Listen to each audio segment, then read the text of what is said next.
welcome to this launch of this really important toolkit. My name is Owen Gower. I'm the director of the UK Council for Graduate Education. I'm delighted to welcome everyone here.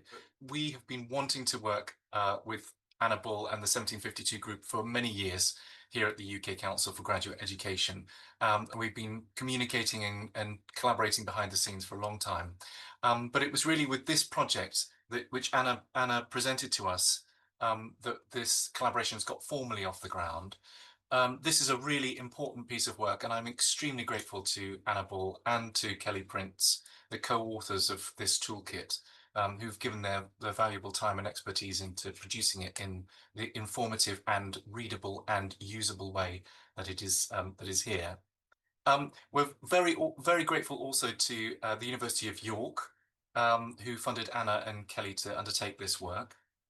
And just from our point of view at the council, the reason why it's so important, well, E6 is a big requirement and it affects all levels of qualification.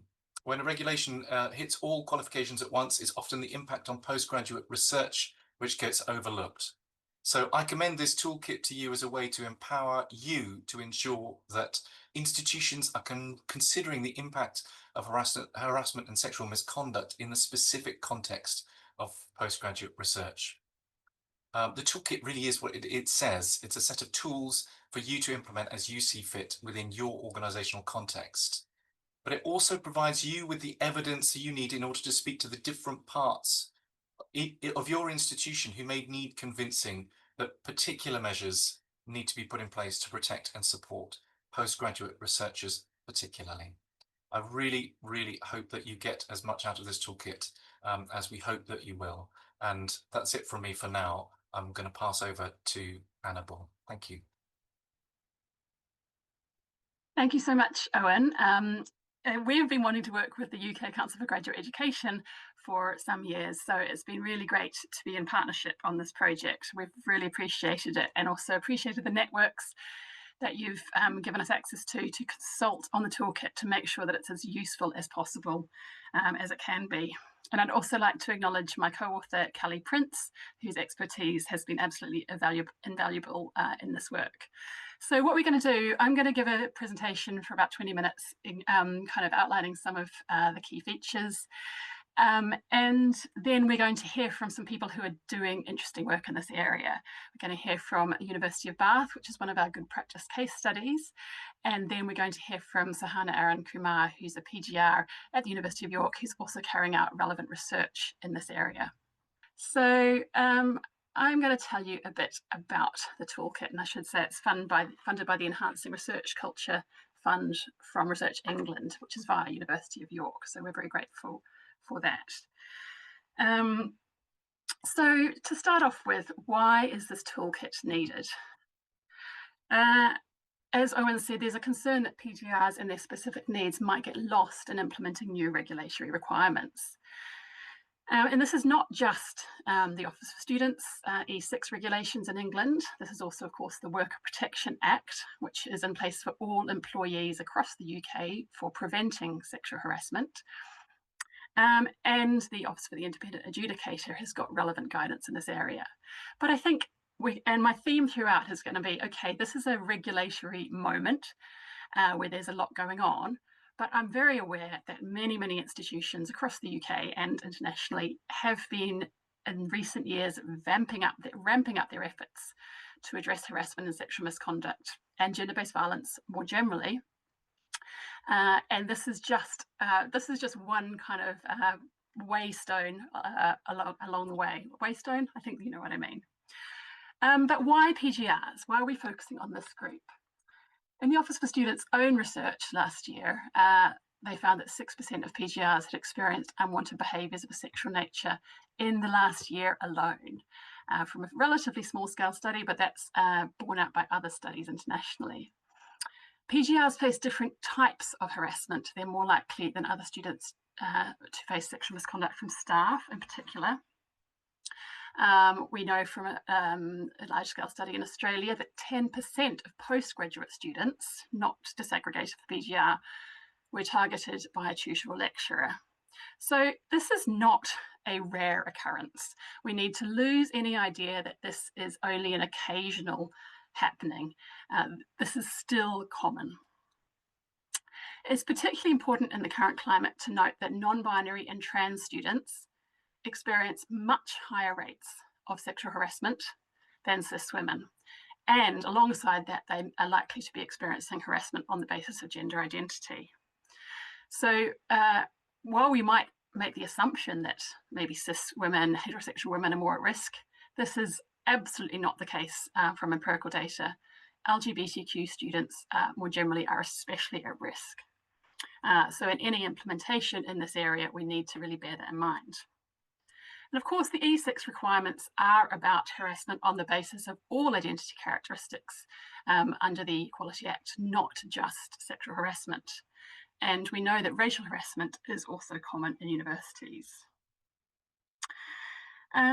So I'm not going to say much about the E6 condition of registration, because I imagine that for many of you, you are living and breathing this at the moment if you're based in England. But I'll explain how our toolkit links into this. It is important, though, to explain what the limitations of this guidance are. Because when we're implementing this work, we need to be aware that we shouldn't just aim for a narrow compliance approach, but actually, as I know that many of your aspirations will be, is to look at harassment and gender-based violence more broadly. In E6, there is a lack of explicit discussion of domestic abuse and stalking, which are issues that are very prevalent in student populations. The regulations don't discuss gender. So it's kind of like looking at the symptoms or the individualized behaviors, but not looking at the cause or one of the major causes. So we think that that's quite a significant limitation. And while harassment on the basis of all protected characteristics is covered by the regulatory requirements, this is under-discussed in the guidance. So it's important to be aware of that, and we've written about that in the toolkit if you're interested. So who is the toolkit for? Because we're in partnership with the UK Council for Graduate Education, we wanted to aim this primarily at doctoral deans or directors, as well as others in PGR leadership roles, whether that's at department or school level. And of course, this varies across types of institutions. But we think it will also be very helpful, we hope, for HR, for student services, and to open up conversations in this area across PGR leadership staff and people in professional services roles, to make sure that different parts of the institution are talking to each other about these issues. And we'll hear a good practice case study from Bath to show exactly how that is being done. We recognise the limits of the doctoral dean role, and so this shared collaborative approach across the institution is really important. So we're aiming to give doctoral deans the knowledge, wording, and the ideas to be able to do this work. The toolkit is long, encyclopedic, I think is the word that's been described, used to describe it. So we encourage you to prioritise the issues that are most urgent in your specific local context. So I'll briefly talk you through what it covers. Take a deep breath if you haven't yet looked at the table of contents. We've got three main sections: preventing harassment before it occurs, immediate or short-term responses when harassment occurs, and then longer-term responses after harassment has occurred, as well as appendices. So the most substantial section, I think, as is appropriate, is preventing harassment before it occurs. And we've got a substantial amount of material on preventing abuses of power. Now, this is not just because this is explicitly named in E6 regulation, but it's because it's a really, really important part of preventing harassment and sexual harassment. I'll say a bit more in a moment about the material on professional boundaries, which is one of our priority areas. We've also got material on minimising power imbalances and safer staff recruitment. We really would like to see joining up between work on addressing inequalities, such as Race Equality Charter or Athena Swan work, and harassment and sexual misconduct work. So we've got some suggestions on how to do that. I'll say more about training, as that's another priority area, in a minute. communications and campaigns. And a key idea that I love talking about is gathering and using data to assess risk, which is another priority area. We're also talking about harassment outside the institution, which is obviously a challenge for higher education institutions to address, but that doesn't mean that we shouldn't take steps to try and change the culture or put in place systems to minimise or reduce harassment from occurring. So this is both fieldwork and field trips, or places on placements at conferences or with industry supervisors. Okay, so when harassment has occurred, often the assumption is that there will be a report and this report will be dealt with by the institution.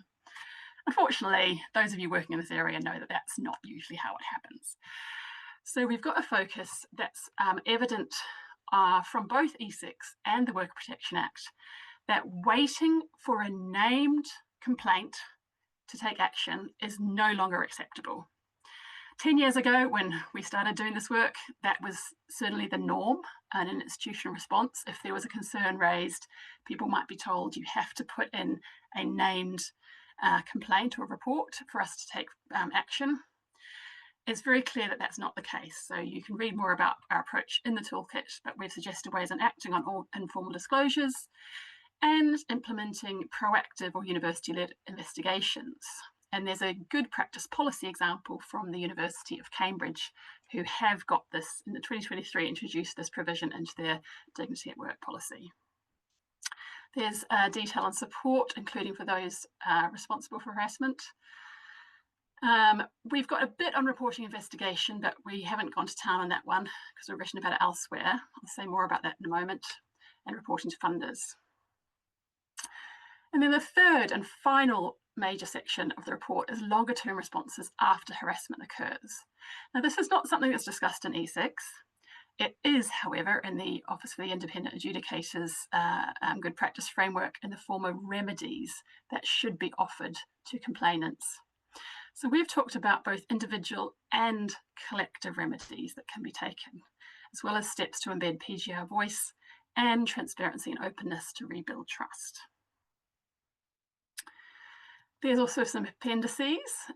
So in relation to reporting and investigation, we've got a set of questions that can be used to guide conversations between doctoral deans or PGR leads and HR and student services.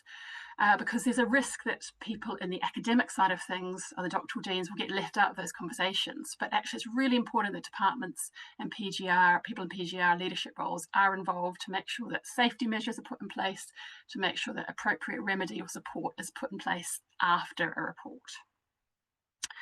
We've got information about the misconduct disclosure scheme, which is a scheme for safer staff recruitment. We've got some recommendations for survey instruments that use good quality behavioural measures to gather data on inequalities. And I'll say more in a moment about our discussion guide on professional boundaries. So yes, this is quite daunting, potentially, or at least for me, even having written it, it feels quite daunting. What we've done to make this more manageable for you is to put a table of action points with links to the regulatory frameworks. And you can actually download an editable version of this table from our website. And I think Angus will put the link in the chat for you. So we've put the link to the regulatory requirements for both the Worker Protection Act and E6. This is not because we think you're doing this because of the regulation. I mean, it's more that we know that to get the leverage in your institution that you need, you might need to say, the OFS says we should do this in this point here. So you can use this to argue your case within your institution. We've also suggested some priority actions, which were highlighted in grey in the table of action points. Now, these are suggestions. You know your institution best, so of course make sure you do what makes sense in your institution. If there are particular issues of concern, you may choose to focus on those first. But our suggested priority actions are, first of all, professional boundaries. This is explicitly named in OFS, and we have included workshop resources for discussion guides on professional boundaries that can be held with PGRs and separately with PGR supervisors. So we're aware that a lot of institutions are putting in place personal relationships policies at the moment that might have a lot of material around professional boundaries. There's a risk that relying on a top-down approach alone will mean that this work doesn't embed into local cultures. So it's really crucial that local departmental level discussions are being had. And what we learn from other professions, such as social work, is that, guess what? People don't always read the policy. And so if the policy says, don't do this, don't do this, don't do this, people might not be aware of this or might not agree with it. Instead, it's really important for staff, particularly, but also PGRs, to develop a reflexive awareness of their ethical approach. And that's got to be shared across a community, across a department or disciplinary community. When we've done training in this area, which we've been doing for a couple of years now, we found that a lot of staff have got very sophisticated thought processes around professional boundaries, but they're not having that discussion with colleagues, and they strongly welcome the opportunity to have this discussion. So we are suggesting that PGR leads and departments can run these sessions themselves, and we've got a short flipped lecture content, some slides and facilitators notes to support you to do that. And then that can be incorporated into induction sessions or supervisor training, etc. So that's one priority area. A second one is training. We really want to make sure that the issues likely to experience by PGRs are covered in training. So we hope that people in leadership roles around PGRs will feed into the institution's training strategy. And we'd also like to see staff within departments being able to act as safe contacts in this area.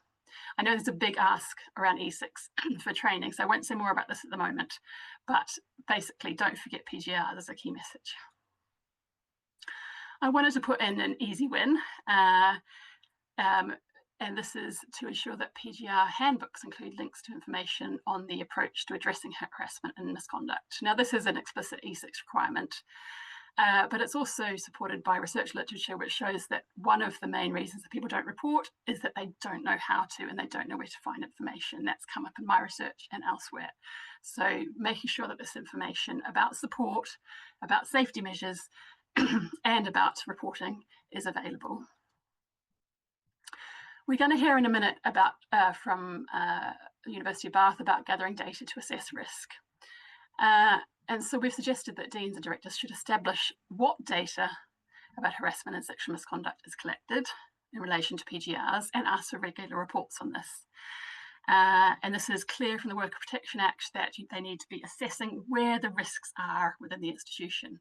Is there a particular department where there are only one or two racially minoritized PGRs, or where it's strongly male dominated? That would be a context that, or some data that might lead to risk. Or are there a lot of anonymous informal reports coming in one area, but no formal reports? That would also show you that that's an area where you need to take action. And our final priority area, suggested priority area, because obviously you can decide your own priorities, is around reporting and complaint handling. So in Appendix A, we've got a discussion guide with some best practice suggestions for doing this. So throughout the toolkit, we've highlighted the E6 requirements. Some of our suggestions are not E6 requirements, but obviously we know that you're going to be wanting to put in place the most robust approach possible. And given that many PGRs also work for the university, then the Worker Protection Act, which is probably a bit more ambitious, is also needed. We've got some good practice case studies throughout, because I don't know about you, but I find it really, really helpful to read about what people are actually doing and what's possible. So one example is Bangor University's sexual misconduct prevention and fieldwork training.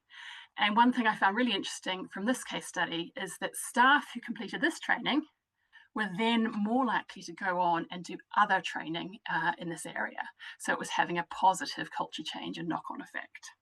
We've also got good practice case studies from the Royal Geographical Society about professional societies doing work in this area, and the University of Bath, as well as some anonymised case examples that are adapted or amalgamated from real life examples of challenging areas of practice. And before I finish, I want to make sure that we've heard from PGRs themselves who have been targeted for harassment. So throughout the toolkit, there are voices of PGRs who I've interviewed for my research project, Higher Education After Me Too. And this group had all experienced harassment or sexual misconduct since 2016. This is a PGR who I'll call Polly, and all of them gave explicit permission for these particular quotes to be used in the toolkit. And Polly said, I just stopped going to a lot of events. We all used to meet for lunch in the canteen. You could see the canteen through a window, and I would walk past. I'd have to check and see if he was there. It can be quite hard. You feel quite isolated as a student doing a research study anyway. It's that feeling of watching your whole department sitting around having a laugh with this person and knowing what you know about them and knowing you can't join in that because you've been a victim. So this is just to remind us, what we're doing and why. And we hope that in 5 years' time, this toolkit will be outdated as all of our recommendations will be in place and there'll be lots more good practice emerging. So, and I'm going to ask some of our guests to join us. So I'm really, really delighted to have included in the toolkit some good practice examples from University of Bath. And we're going to hear now from two of our guests to discuss good practice in this area. And I knew I shouldn't have included 2 good practice case studies from the same institution, but actually there were 3 I wanted to include. We've got one on using data to prevent harassment, one on fairness in the disciplinary process, and I also wanted to include the professional boundaries work you've done, but that's shared in a link elsewhere. So today I have with me Rachel Arnold, who is Academic Director of Doctoral at the University of Bath, and Peter Eley, who is Deputy Director of HR Services at the University of Bath. So let's start with talking about using a data-driven approach to preventing harassment before it occurs. So you guys are doing some great work and using data to inform your approach, both quantitative data from your online reporting tool called Support and Report and linked to your campaign Never Okay, and qualitative data from your independent advisors for PGRs. So Rachel, let's start with the qualitative data. Can you tell me first who the independent advisors for PGRs are and what data you get from them, and then what you do with this data? Thanks, Anna, and good afternoon, everyone. So at the University of Bath, we have an independent advisors service for our postgraduate research students. This service is made up of 4 academics from across the university, and we can pop the link in the chat. And those academics have allocated workload with the purpose to help and support our PGR students with any challenges that typically can't be resolved locally at a department or a faculty level.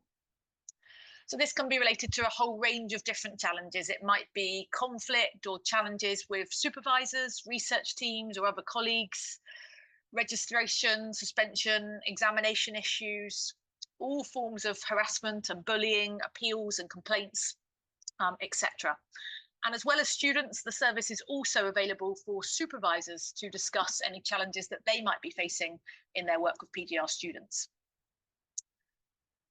So in terms of the relationship of us as doctoral deans at the university with those independent advisors and the data that they're collecting, our Associate Pro-Vice Chancellor for Doctoral, Peter, who you'll hear from shortly from HR, and also Britt Sawyer, who's on the call from our Student Support and Safeguarding team, meet with the independent advisors regularly to really try and remain abreast of any issues that are coming through and any immediate resolutions that we might be able to assist with. And then in addition to that, the 4 independent advisors submit an annual report, which first comes to our University Doctoral Studies Committee. Before that report and a response from our University Doctoral Studies Committee is then tabled at our University Executive Board, with extra comments added by our Pro-Vice Chancellors, and ultimately it's tabled at Senate. So to give give some examples of some of the kind of changes you've made as a result of this. Yeah, sure. So we consider the recommendations that they make in their report. And some of the examples we've made over the past few years include having a specific session on available support in our Welcome Workshop series for new starters, rewriting our doctoral supervision policy, introducing a new agreement of expectations milestone, and perhaps most importantly, co-developing and launching a mandatory doctoral supervision workshop where we've embedded into that some case studies that have been developed by those independent advisors based upon what they've seen. Great. And as a qualitative researcher, I'm excited to hear about the qualitative data is being gathered, because there's a risk that we only rely on the quantitative. So that's all really, really positive.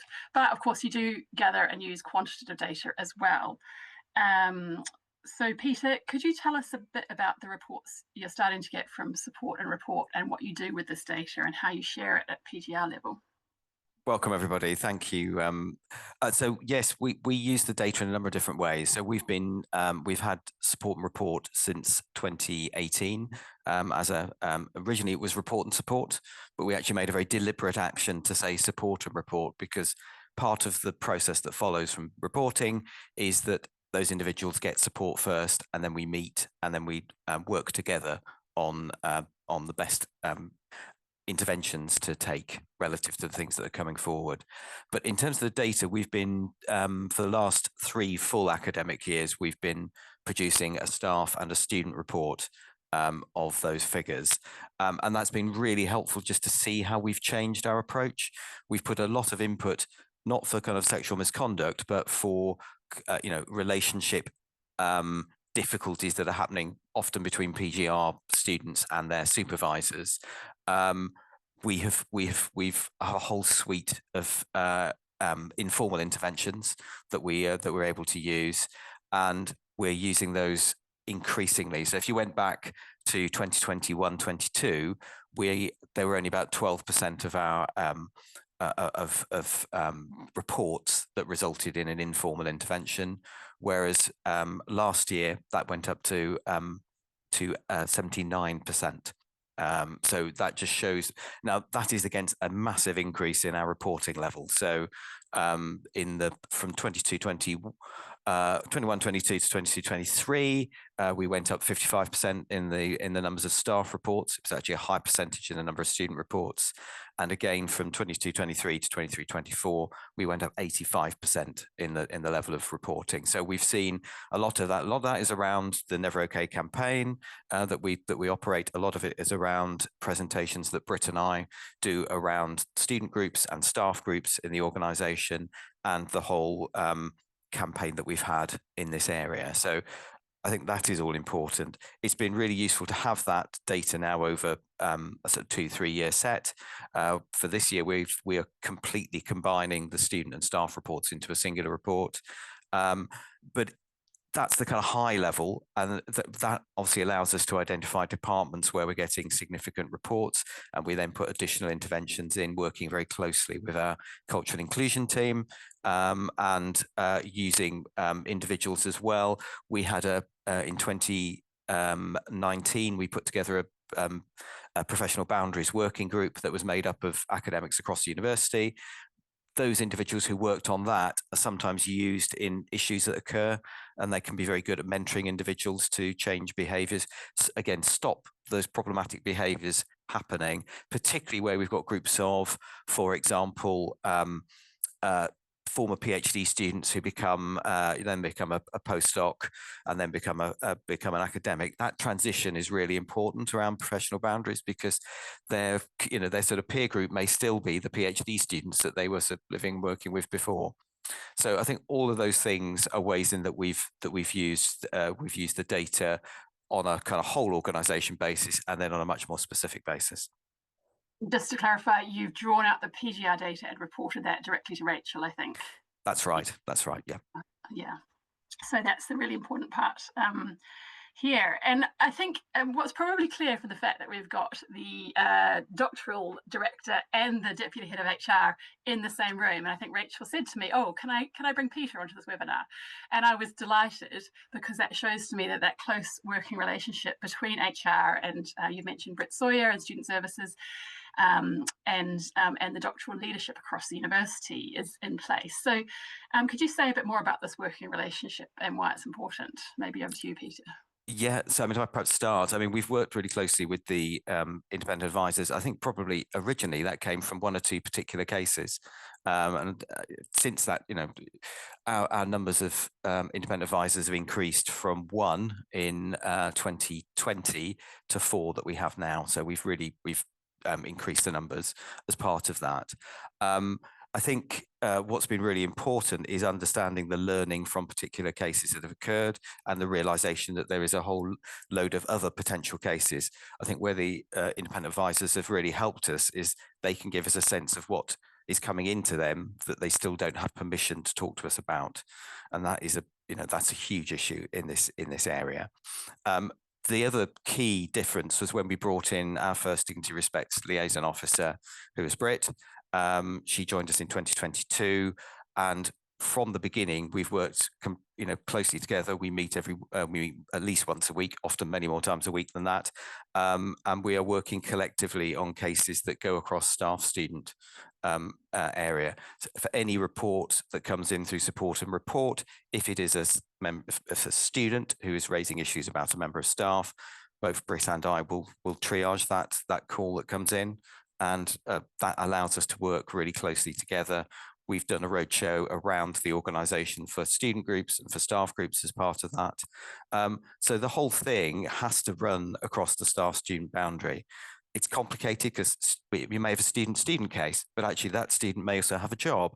They may be our low fractional GTA staff, graduate teaching assistants will be employees of the university as well as being a PhD student. So we have to deal with those complexities all of the time. There's lots more that we're doing, but I will keep it. I'll keep it to that. Thank you. That's absolutely music to my ears, because I'm still aware of the ways in which there is a lack of join up across different, across student and staff professional services in this area. So to hear about this good practice is really, really encouraging. And Rachel, could you speak from your perspective about how that works for you? And I love this weekly meetings, by the way, the fact that you're meeting weekly. I'm going to tell everybody that. Sure. So I guess one of the ways that this close working relationship has been really helpful as a director of Doctoral at the university has been better understanding, but then feeding back the support and report findings into our Director of Studies forum. So those individuals can then cascade this back to the departments and faculties they work within, but also learning about the support and report data to integrate it into the training of our doctoral supervision workshop facilitators.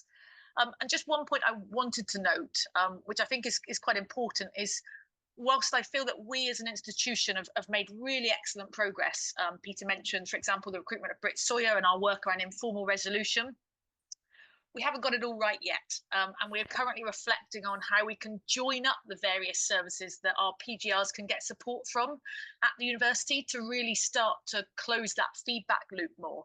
If I give an example, if we have a supervisor in a particular department that's being investigated by Peter's team in HR, they've also separately been reported to our independent advisors or our Students' Union Advice Centre, but they're also on the Director of Studies radar. How can we really manage and coordinate this knowledge within our system to mitigate risk going forward? So important to note, we've presented some of our best case examples and initiatives here today. But the toolkit provides us, like many on the call, I'm sure, with lots of other actions that we'll now need to look into and implement going forwards. It's really great to hear about your awareness of this different data or kind of material from different areas of the institution, because that's certainly something that's come up in my research, that PGRs or other students might have reported or disclosed to multiple different points in the institution, and that's not being joined up. So the fact that you're really thinking about both how to collect this data, how to link up informal disclosures with support and reporting options it's really it's a really great practice. And I'm sure if there are survivors and students on the call today as well, it will be incredibly heartwarming to hear about this work. But there's actually one more area I do want to cover with in relation to the University of Bath, because the other good practice example we've shared from you is about fairness in handling reports. Now, fairness is what the Office for Students have talked about in E6. Of course, fairness is a very disputed term, but there's some great examples from Bath. The investigation report is shared with the reporting party, whether that's a staff member or a student, of course, redacting any personal data that's not relevant evidence. You might be surprised to hear that that's not necessarily the case everywhere else. And really importantly, reporting parties are able to appeal the findings of a disciplinary investigation, which is a step that we recommended in our 2020 guidance with McAllister Olivares. And you can read more on page 59 of the toolkit. But the point I want to briefly discuss now is one that's really progressive, which is if a staff reported party leaves the institution during an investigation, where possible, the investigation will still be completed. So Peter, can you tell me a bit more about how this works in practice? Certainly. I mean, it's actually now a much less regular occurrence, I would say, in terms of when it occurs. But what we will do is quite often, and I have heard, there are situations where things stop automatically because a respondent leaves the organisation. What we will do is look at where that investigation is and whether we can complete that investigation despite them having left the organisation. We have to take, obviously, careful legal advice around that. We have to look at the risks that sit around it, but our aim is, wherever possible, to complete that investigation. I think it's just really important to highlight that, because I hear from time to time, oh, it's not possible to complete an investigation after the responding party has left. And I think what you're doing shows that that's actually not necessarily true. And we should start from the position of saying we should try and investigate rather than assuming that we can't. Yeah. So just to wrap up, and of course, Rachel and Peter will still be available in the Q&A. So if you do have questions about what they're talking about, we might not get to all the questions, but do feel free to put those in the chat. But before I move on to our next guest, what advice would you give, Rachel, to other doctoral deans, or Peter to other HR directors who are looking to embed a more data-informed approach or a more progressive approach in this area and embed the toolkit? Rachel, do you want to start? Yeah, so I think for me, I've touched upon one of the points already. So it's that real importance of that relationship with your human resources team and your independent advisors or equivalent service that you might have at your university. The annual reports have been really insightful for us and have enabled us to sort of put systemic changes in place. But those regular comms, rather than waiting for the annual reports, has been vital to keep abreast of some of the issues coming through. I think the second piece of advice or area where we found it most useful is, rather than just writing these new policies, the value of really embedding them into our doctoral supervisor training. So I mentioned it earlier, we've been working with our independent advisors to develop case studies, and there's one in there particularly around inappropriate supervisor behaviours, with some independent advisor advice of what they recommend the supervisors should do if they witness such behaviours.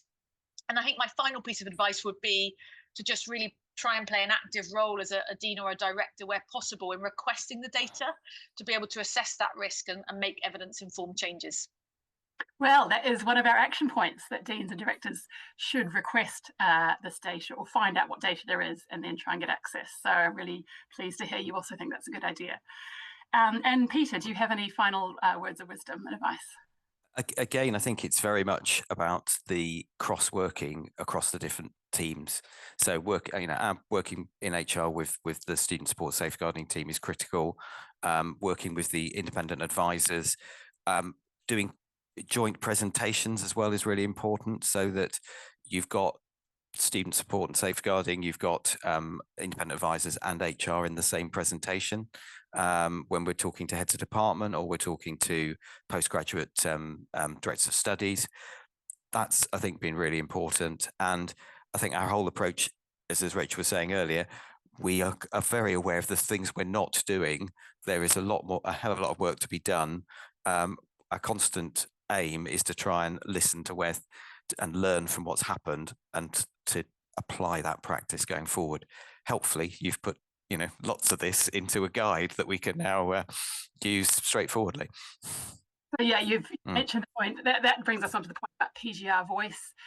Quite often in my research, PGRs who've been targeted for harassment or sexual misconduct desperately want their experience to be used to make change, to make sure that what happened to them doesn't happen to others. And they are such a valuable resource. And so it's great to hear that as an institution, you are making sure that you're drawing on their expertise by experience. That was incredibly illuminating. Thank you so much, Rachel and Peter. We'll come back to you in the Q&A. But for now, I'm going to move on to introduce Sahana, Arun, Kumar. And Sahana is a PhD researcher in my department, actually the Department of Education at the University of York. And she's writing up her thesis on consent education for adolescents in Indian schools. But alongside that, she's working on a project with Vanita Sundaram that aims to develop a resource for supervisors to tackle sexualised harassment and bullying experienced by racially minoritized PGRs. And this is particularly important because, of course, racial harassment and the experiences of racially minoritized PGRs is definitely covered by E6. And of course, Sahana brings the lived experience of being a PGR herself. So Sahana, first of all, let's talk a little bit about the research that you have been carrying out with Vanita, which is a qualitative study of racially minoritized PGR experiences of harassment. Could you say briefly a little bit about the key findings from this study and how they might relate to the toolkit? Hi, Anna. Good afternoon, everyone. Thanks for having me. So this is a Research England funded project that I started 2 years ago with Vanita Sundaram, Constantino Diumangane Jr., and Sally Hancock. We are looking at, the project looks at exploring racially minoritized PGR experiences of sexualized harassment and bullying, what is their relationship to the research culture in the department and the university, and what are their career aspirations. And we're trying to see if there are links between these kinds of experiences and their relationship to the research culture and their career aspirations. We have run this in 2 phases. The first was interviewing PGRs about their experiences, and the second was a toolkit co-production workshop. And over these 2 phases, we've actually got 3 broad themes of data, 2 of which I will mention here, which is quite relevant to the toolkit that's being launched today. So the first theme was the disclosures theme. There were some that were barriers that prevented PGRs from coming forward to create disclosures, and there were some that really enabled. Among the barriers, we had their fears and anxieties about, what could be the consequences of actually disclosing it. For international students, their immigration status, their visa status, that was quite a big, barrier. Then how would it impact their academic journeys? Would raising a voice against a faculty or a staff member, someone in a position of power, would be a detriment to the PGR themselves rather than, any action being taken towards the faculty member. Families could actually stigmatize these kinds of incidents, and it was very likely that they would feel unsupported from their own families and communities. And an incident like this could actually ostracize and isolate them further rather than make them feel as if they were deserving of help and support and that this wasn't their fault. Then anonymity, confidentiality, just the emotional labor of going through the entire disclosure because it's long. There's a number of people that you have to speak to. Sometimes you have to be in the same room as the perpetrator, which can be incredibly scary and traumatizing for many. Among the enablers, friends, especially within the PhD cohort or PGRs or other people in the university, that was quite an enabler to get them to, disclose, to make them feel more empowered about it. Or a sensitive supervisor, a supervisor who picked up on these things, a supervisor who had a way of encouraging these kinds of conversations, who made it accessible. That is one broad theme that came up. The other theme that I will quickly mention is their relationship to the research culture, which actually sheds a lot of light on departmental cultures, on the kinds of subjects that we choose to pursue and how universities perceive or create environments in those subject domains, which by and large is mediated by your supervisory relationship. So what sort of connection you have with your supervisor, how your supervisor encourages supervisory conversations, but also other kinds of conversations. And what are the other activities that you're part of within the department in terms of teaching or seminars or other research projects? Like, for instance, I had the opportunity to be employed at this project. And thirdly, forms of othering, which was a really important sub-theme that came up, where you can feel othered as a result of your gender minority status, your sexual minority status, your racial minority status, just by fact of being an international student and the kinds of differences that your visa and your immigration status bring up in terms of work and what are the sort of things that you can do, your fee status. And even sometimes PGRs being employed, but constantly straddling the role between staff and student and getting left out of one or the other at odd moments. It's a very murky territory. And all of these tended to have a bearing on how connected they felt to the department, to their university, to their supervisors, and to their projects. Yeah, that's absolutely fascinating, and I'll make sure that we share the toolkit and the findings from the research, via our channels when it comes out. I think it's really important that you've highlighted the experiences of international students as well as racially minoritized students, because the Office for Students' own survey found that international students were more likely to be in sexual or romantic relationships with members of staff than UK domiciled students, and to me that points towards a vulnerability there. And there's all kinds of reasons for that, as you've said. So this sounds like incredibly valuable piece of work. And so, in light of this research, and as a PGR yourself, are there any areas in the toolkit that particularly resonate with you, or that you think will be particularly helpful? I think there's a lot of things in the toolkit that I think are really, really good and really, really fresh and new, not stuff that I have read or seen. But two things specifically that I would perhaps mention here would be, one is the preventive work of the toolkit. So the first section of the toolkit that looks at how to prevent these kinds of things. I think it's resonant with the findings of my project, where expectations from the supervisor and the supervisory relationship were key for any kind of experience to be good or bad for the PGR. And so this preventive work kind of resonates in the same way, where it's kind of asking supervisors to be alert, supervisors to equip their PGRs with all kinds of resources, signpost them to the right support, be sort of attuned to the ways in which their supervisees work, and their relationship becomes very important. So one of the clauses in that section of the toolkit is addressing inequalities. So you have to be attuned to the kinds of, again, the research culture, the departmental culture, and how the diversity is being acknowledged and welcomed within.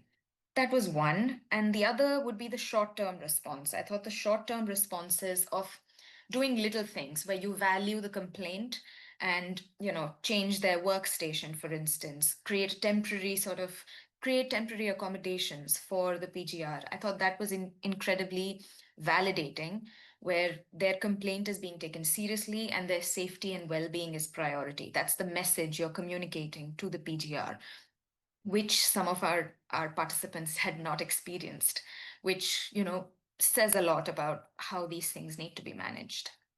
And I think it bears repeating that these are relatively recent interviews from the last year or two, and unfortunately these provisions are not necessarily in place. And my research shows that people report sexual misconduct to keep themselves safe, to keep others safe. And that safety has got to be foregrounded in an institutional response. Yeah, so that's really fascinating. And I think what you've said also really underlines the importance of making sure this work cascades from central level to department level and to supervisor level. And so we're hoping that the workshops for PGR supervisors, there's workshop materials that we put online, and the discussions about professional boundaries will help to this cascading work to happen. And in fact, you participated in one of the professional boundaries workshops that I ran with PGRs in our department. Can you say a little bit about your experience with this workshop? And we'll have questions after that. Yeah, go ahead. Okay, sorry. Yeah, I think one of the things was when this workshop came along, I noticed that very few from my cohort had signed up.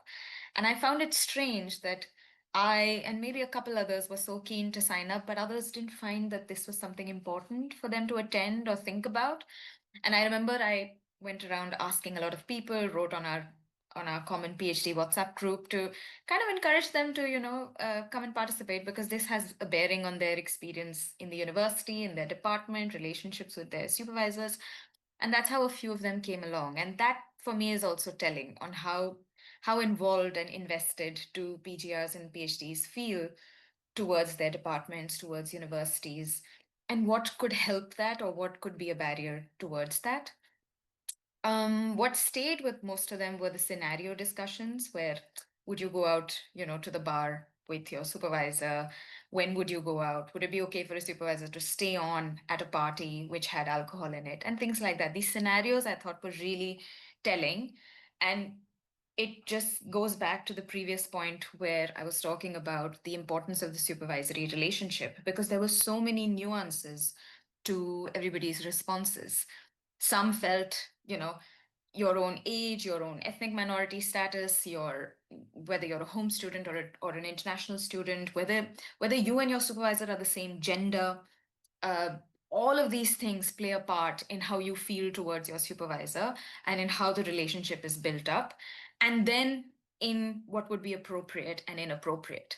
I'm not saying that there aren't some ground rules and some base, policies that must apply, but at the same time, it is a relationship that unfolds and slowly develops and hones. And that is important. It's important to value that in any kind of policy change that we want to bring about on professional boundaries. I think that really underlines a kind of a key concern around these discussions around professional boundaries, which is how do we keep a sense of community and make sure that there's still spaces, informal spaces, where PGRs and academic staff can interact, but also that we have a clear understanding of shared boundaries. And so top-down approaches are not going to necessarily be sufficient. And so these discussions are helpful.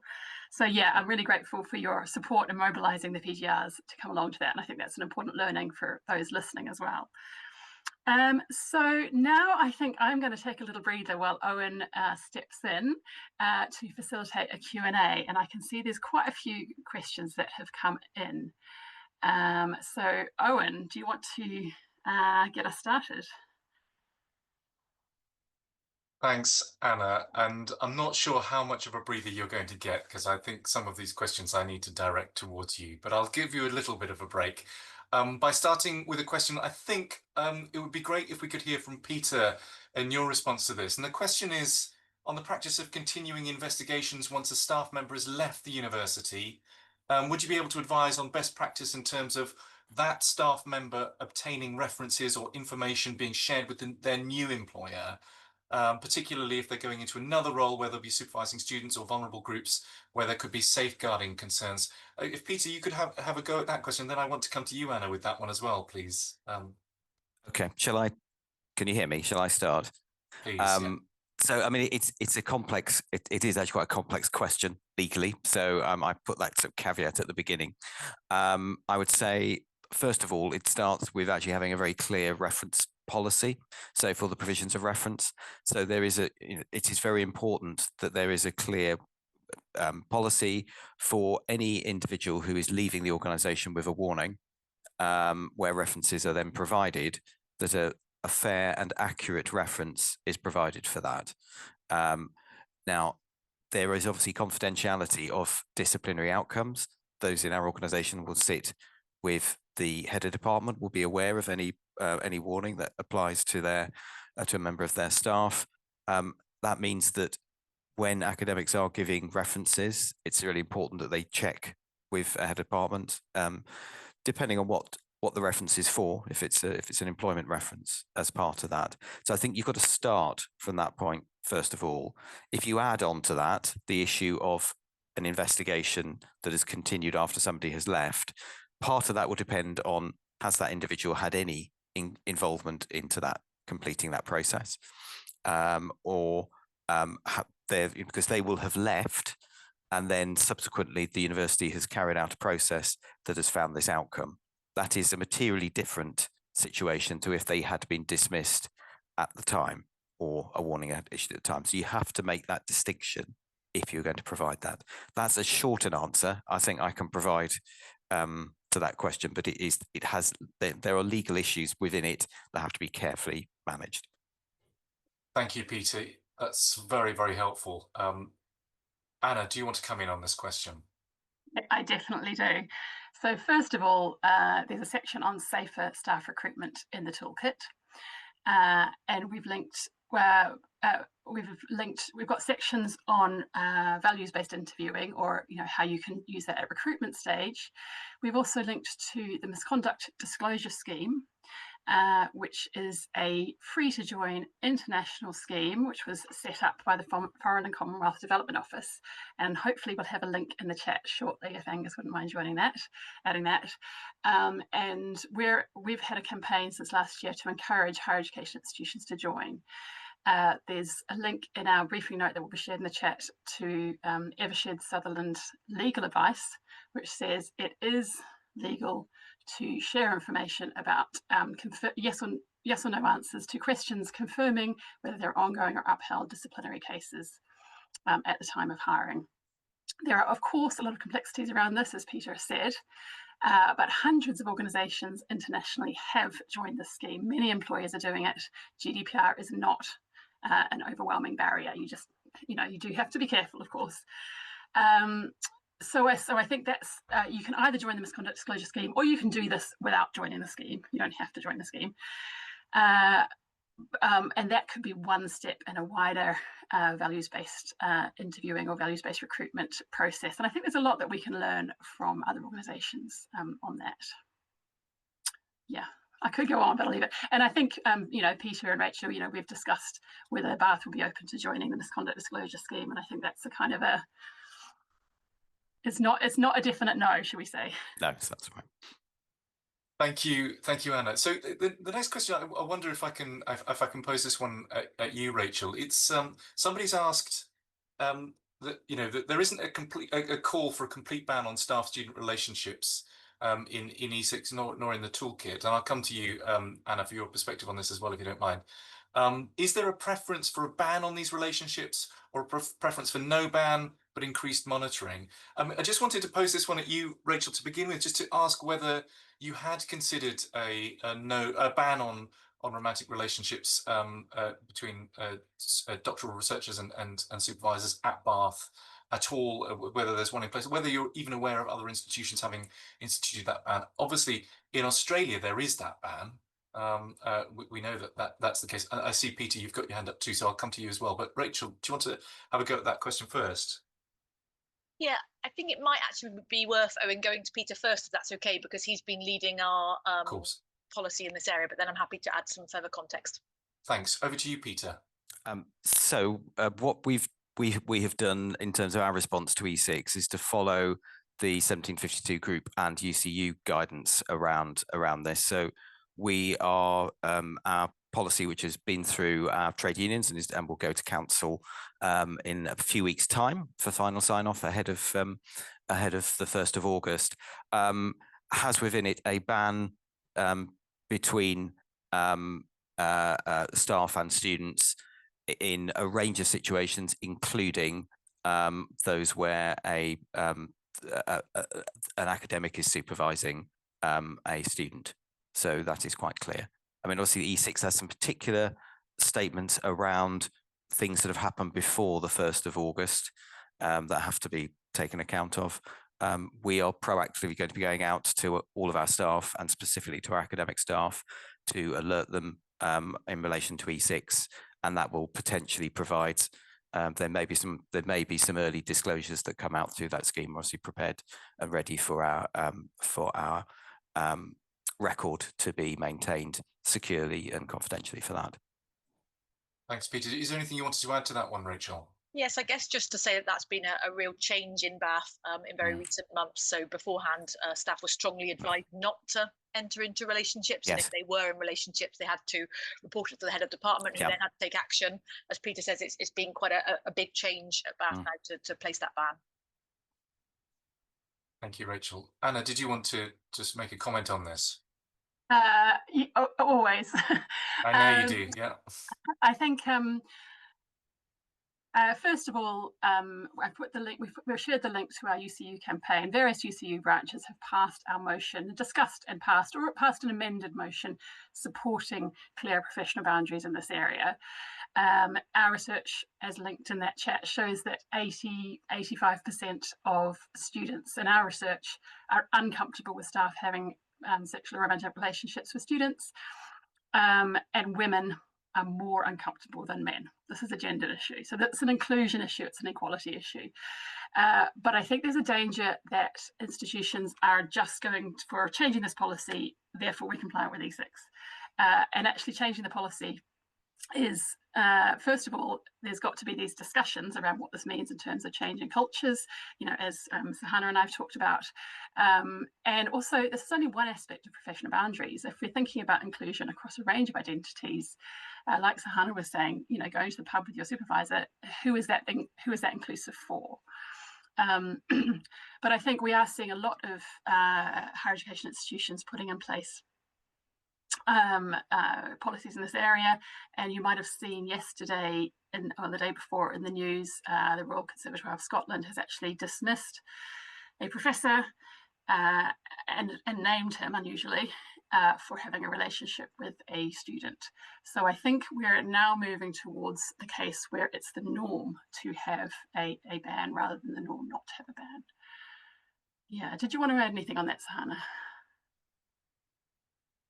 No, not really, but I would, the only addition I would make is that I think there is a greater responsibility on the supervisor or a faculty member or someone who is a representative of that institution to hold, communicate, model, teach boundaries in their own way, however they do it. But I feel like as a PGR, I would probably want that from my supervisor. Yeah.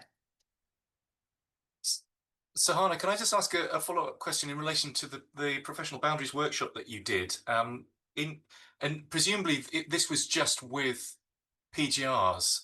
There were no supervisors present. Is that right? So are you aware, was there a kind of a parallel session for supervisors on professional boundaries? Was there any interaction between those two? I think Anna will answer that because she better answer that one. Okay, watch this space. Yeah, we ran the PGR session about a month or 6 weeks ago, but we haven't been able to schedule the supervisor session until the autumn. It's a very volatile time in higher education, you may have noticed. But the idea is that you run separate sessions for PGRs and PGR supervisors. We wrote up the kind of key findings, summarize the key points in the discussion of what PGRs felt comfortable with. We'll do something similar with supervisor discussions, and we'll see if there are similar attitudes and approaches. If there are major differences, then that might open up an area where we need to maybe communicate better with supervisors about what PGRs feel comfortable with. Thank you. I've just got a couple of follow-ups questions of my own, but anyone in the audience, if you do want to keep putting things in the chat, we're more than happy to have a couple more questions. We've got time for that. I just wanted to ask a question of you, Rachel. You talked about, you know, doctoral deans and directors, people in your position should request the data. I'm just wondering, have you encountered any reluctance to hand over that data? Anything to do with GDPR? How did you handle those conversations? Or if you haven't had those, any reluctance, even if it's nothing kind of as formal as a GDPR concern, what would be your advice into kind of getting hold of it as someone in your position? Yeah, thank you, Owen. So I think we've been in a really fortunate position at Bath, as hopefully come across on this call, that we've got that really close working relationship with Peter and Britt and our independent advisors who are collecting that data. So in my position, we haven't had any reluctance in receiving that data. I guess some of the challenges we've had is, as you mentioned, the protection of GDPR. So in our independent advisors annual report, whilst it breaks down number of students that have got in touch with the service and which faculty and school they're from, that's sort of as detailed and as deep as it goes. So sometimes it can be hard to make specific actions and address that risk based upon that level of data. So each year we've been working with the independent advisors to try and really refine what data they provide us with. So we've requested extra data, for example, on breakdown of students that are home versus international students, and breakdown by stage of degree. And just really work with them, as I mentioned, throughout the year to respond to what it is that they're hearing about.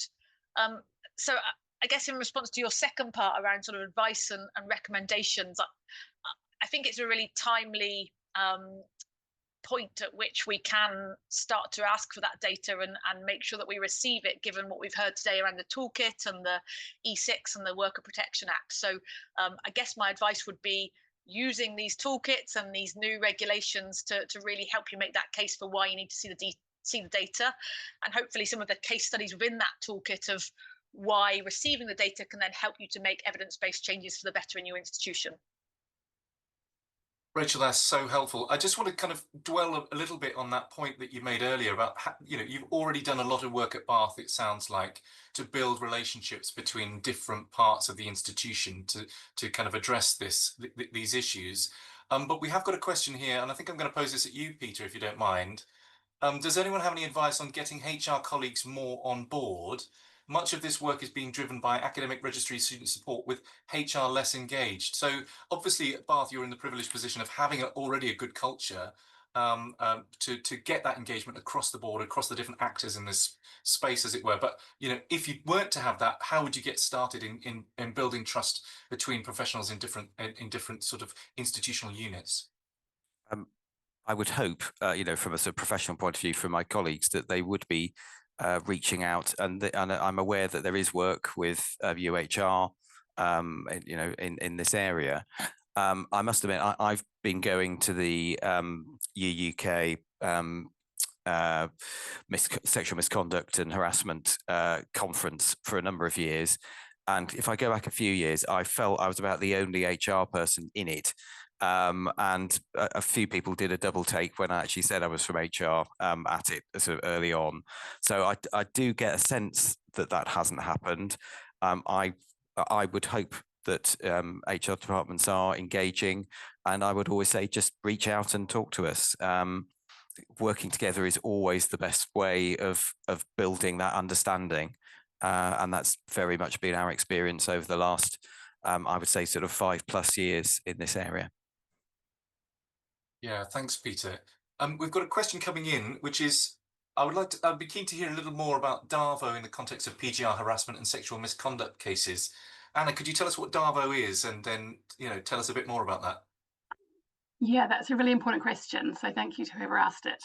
DARVO stands for Deny, Attack, Reverse, Victim and Offender, which is it's a description used to describe a tactic that people accused of harassment or bullying, in fact, might use in response to an accusation.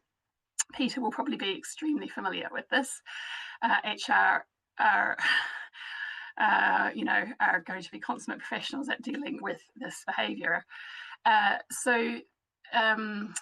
Okay, a little more about dealing with DARVO. First of all, I think it's really, really crucial that there's a process in place for dealing with complaints and counter complaints. Hopefully HR has already got something in place for what to do in that situation, whether the investigation is carried out together. Maybe Peter can say something about that in a moment. But then I think it also really underlines the importance of having protection against retaliation or victimisation under the Equality Act. And I think this is a huge area that we're still at the relatively early stages of. One of the reasons people don't formally report is because they're worried about the retaliation or the victimisation that they might experience. This could be one of the most common, actually, we found, is spreading rumours about a PGR. So a staff member, it might be if it's a staff to student case, might be in quite a powerful position to spread rumours among their colleagues about the PGR being, hysterical, poor mental health, unstable, whatever, or about them, even more damaging related to their academic work. And that's a very, very serious concern that should be that should be kind of alerted. There does need to be a process in place to deal with these backlash or victimisation issues as they come up during an investigation, or even just after an informal disclosure, because that can be used as a way to silence people before they even speak up formally. So putting in place safety or precautionary measures, and then crucially monitoring whether these are being upheld. And this is what's really crucial to bring in the academic department. So there might be concerns around data sharing, which mean that the head of department or the supervisor might not be told, but actually if the reporting party or reporting parties, because this is likely to be multiple people targeted, not just one, or that's often the case in PGR harassment, the supervisors or staff in the department do need to have enough information about what's going on, not necessarily the full picture, hopefully with permission of reporting parties, to be able to make sure that any safety measures that are being put in place are being upheld. I could go on, but I'll maybe pass over to Peter if you want to add anything from an HR perspective. It is interesting, and it is something we've certainly experienced. I would say there is a risk for respondents who take that approach, because certainly we would identify those behaviours as being additional disciplinary matters. Not only has the issue happened, but actually if someone is trying to follow that Darvo logic and to victim blame the victim for their behaviour, we would see that as a significant aggravator and likely to result in a higher sanction, or drive us to a point of dismissal. So I would, there is a risk that the respondent runs by taking that approach. It doesn't stop them, and it doesn't stop lawyers, I'm afraid, sometimes representing them and doing that. Thank you. Just going to take this question quite quickly. I think we can deal with it quickly. Is the implementation of this tool mandated by law, or is there any external pressure or requirement for the university to adopt it? Anna, I think you already said what the status of the toolkit is, that it is mandated by various requirements within E6 and within various other pieces of legislation, but that obviously the toolkit goes beyond the minimum requirements. So do you want to say anything more about that? Yeah, so highlighted throughout are the points directly from the E6 regulatory guidance from the Office for Students. That's for institutions in England alone. Scotland, Wales, Northern Ireland don't have similar guidance as yet. Watch this space. It's not always clear precisely what you need to do for E6 to demonstrate compliance. And I think the Office of Students has deliberately not said, you must do this, this, and this. I think they've left it fairly open to say, here's the outcome we're looking for, which might be prevent abuses of power between staff and students. Here's the types of actions you as an institution could take to put that in place. So that's for E6. When it comes to the Worker Protection Act, which is for employees, the guidance from the EHRC is quite extensive. I'm a fan of most of it, but there isn't any kind of regulatory function from the EHRC around this. But if a case goes to employment tribunal or goes into a legal dispute, if you have not followed the Worker Protection Act guidance, that will count against an institution or employer. And similarly with the Office for the Independent Adjudicator, if a case goes to the Office for the Independent Adjudicator for the student complaint and the good practice framework has not been followed, then the university may be required to reopen the investigation, rerun it, or to compensate the student complainant. So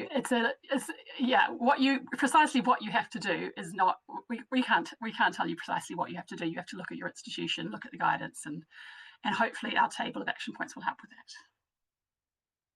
Thank you. There was a question that we've been asked to address, which is about how should relationships between PGRs and supervisors that were already established prior to the PGR starting at an institution be handled? Peter, I don't know if you wanted to just have a stab at that question. There we are. That's good. I'm working. It is something that we're thinking about, and obviously it as part of our communication strategies to try and identify some of those cases occurring. I think the first action that that an organisation is going to need to take is to make sure that even though it's in the group that is not covered by E6, actually that doesn't take away from the fact that that is still a risk of abuse of power. And so the first thing to do would be to put arrangements in place that would prevent that from that abuse of power from occurring. So if there's any supervisory relationship, that is changed as part of that. So I think those are things that we would be looking at first off in terms of where those issues occur. Thank you. Anna, did you want to come on that one? No? Yeah, the wording that we've suggested is preventing staff from entering into relationships with students. So pre-existing relationships. As Peter said, there may still be an abuse of power, especially as we've seen that international students are more likely to be in such relationships. So don't assume there's not an abuse of power, but the policy wording can take that into account. Well, thank you. We've got just a little bit of time for a kind of final series of possible brief comments from each of you. But before we wrap up entirely, I just wanted to come back to this question about permission to share information between colleagues within an institution. It's something that you said, Peter. You said the advisors can tell you what's coming in, but they don't tell us. They don't have permission to tell us specifically what something's about. So I just wanted, could you just kind of flesh out what happens? I mean, so Anna told us a bit about the authority to make informal or proactive investigations. Proactive investigations on the basis of informal disclosures. Is this something that would come up? What you were describing there, is that broadly what you were referring to? I think there's two ways in which we deal with this. So one of the things we've done is to introduce a third category, so people can report on the record anonymously, but they can also report through a trusted individual as a middle position. We have found that really helpful. We introduced that this year, and that means that when we get that report, there is a conduit to the person that has raised it through that trusted individual, which means that we can suggest particular actions, work backwards and forwards. And what's happened quite often with those situations is actually that person has later come on the record because we've been able to build the trust through that trusted individual. So I think that's one way in which we have sort of managed that to make sure that that's communicated. What we also will get from our independent advisors is an understanding if they have a concern about a department where there's practice. What they can't do is tell us about something which that student has not given them permission to talk to us about. But we could be aware of, and we will, as part of that, work with them and understand where our hotspots are, and therefore where we need to do particular actions around training, awareness raising, etc. Thank you, Peter. Is there anything further you wanted to add to that, Anna? Yeah, it's actually great to hear about the trusted person scheme, which I wish we'd put that in the toolkit now, but we can't have it all. It's already extremely long, and I can see that there's some extra questions we may not have time to get to, but we haven't covered issues around reporting and investigation in great detail because, as I said, we've covered those elsewhere, and I'll put a link to our sector guidance for handling staff to student complaints in the chat shortly.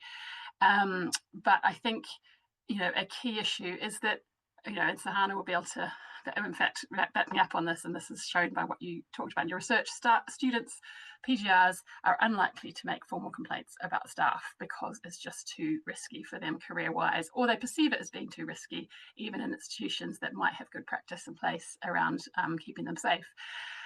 So we have to have better systems for putting in place ways to handle these reports.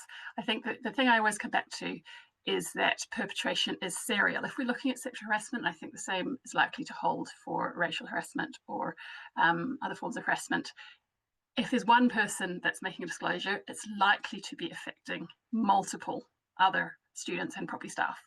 So always assume that multiple people are being targeted if it's any kind of harassment or sexual misconduct case. Start from that assumption, rather than, as many policies are written, that it's one individual reporting another individual. That's probably not going to be the case.